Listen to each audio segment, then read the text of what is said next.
In this tutorial, we're going to talk about lines in the coordinate plane.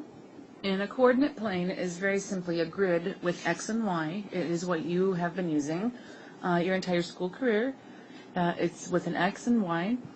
And what we have in this picture is a linear function. And I know it's a linear function because it is a line. Now there are 2 points plotted here, which should be pretty easy to tell what they are. This point here is at -1, -1, and this point up here is at 0, 2. I know it's not directly on the line, but that's what I intended.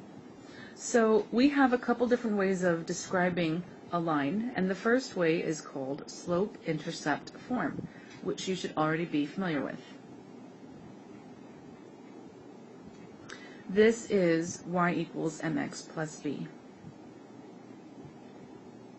And in y equals mx plus b, m always stands for the slope,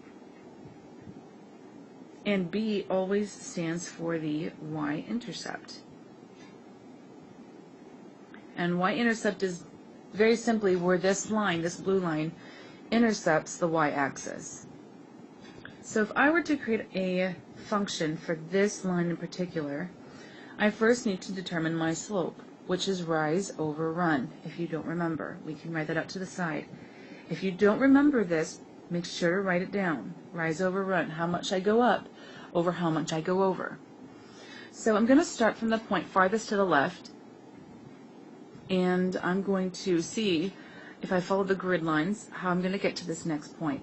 So I start here and I'm going to go up 1, 2, 3 units.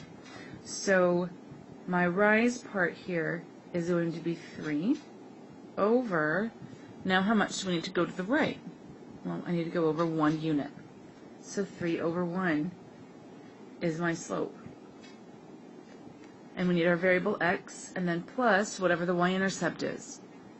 So this function looks like it crosses the y-axis, I should say.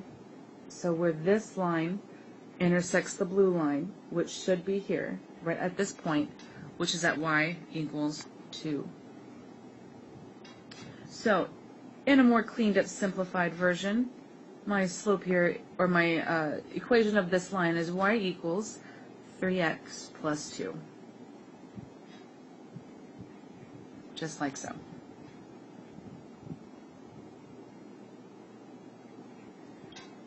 Another form that we have to help us with linear functions is something called standard form.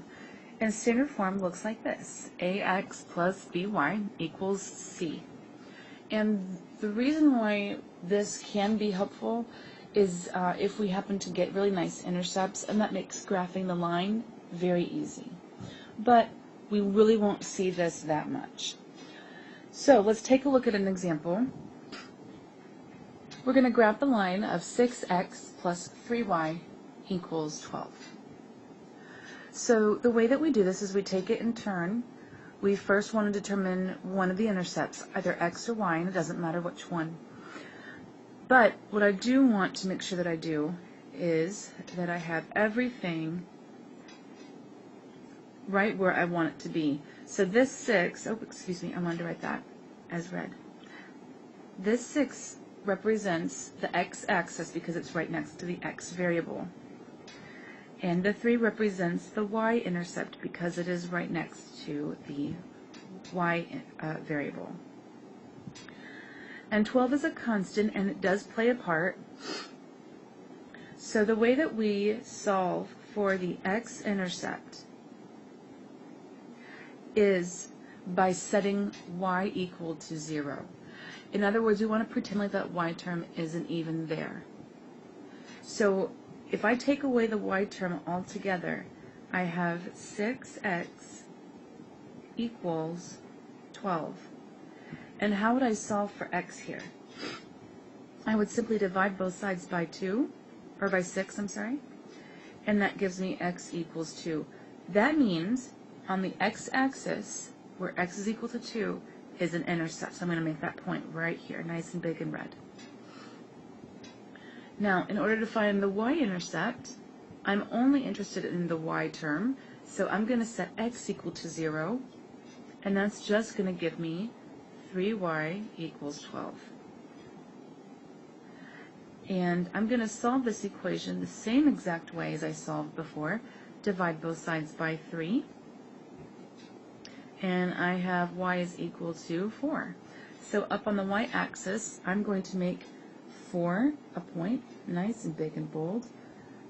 There we go. Now that I have my two intercepts in place, I can connect them like this to make my line. And that's how you use standard form.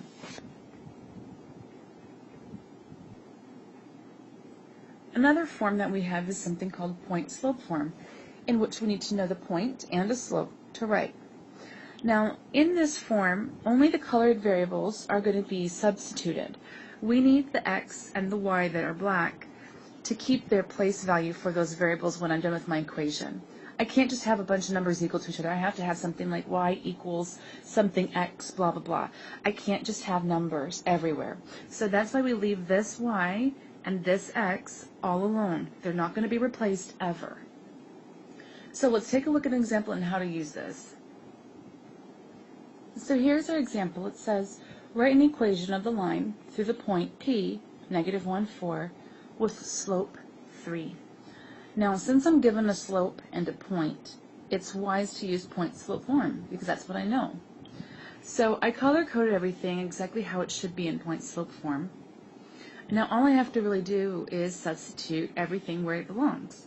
So the first y, like I said, stays right where it is. I'm going to subtract whatever y1 is, which is 4,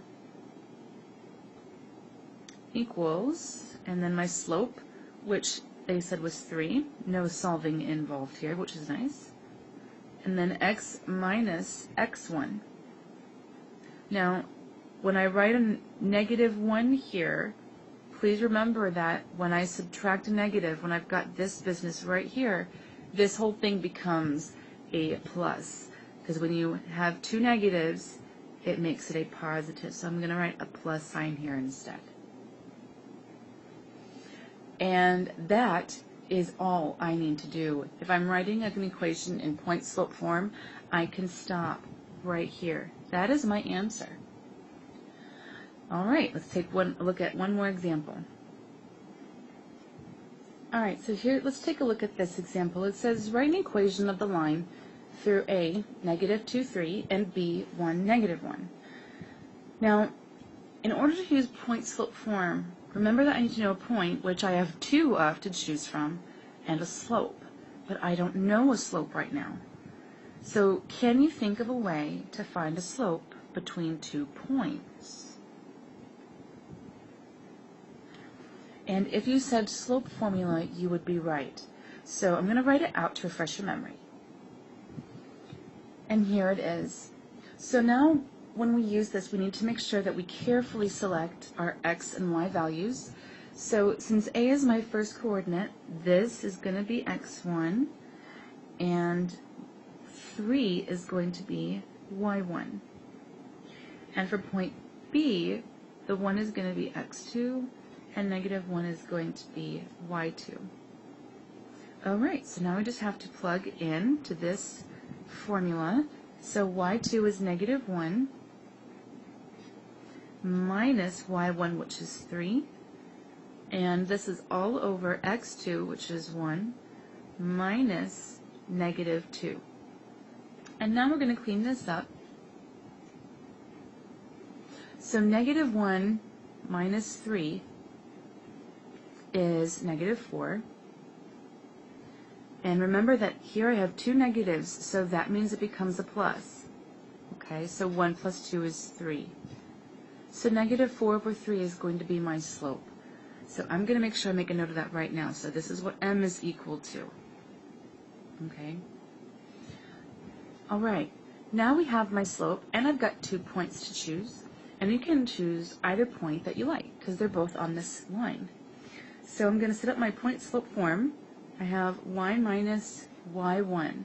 And I'm going to choose point A, just because. And I'm going to write out minus a positive 3, because that's y1. and equals my slope, which is negative 4/3, parenthesis, and then x minus x1, which is a negative 2. So now I'm going to do one more step and just clean it all up. So y minus 3 equals negative 4/3 times x plus 2, because there are two negative signs. And this is going to be my final answer. And that concludes this tutorial.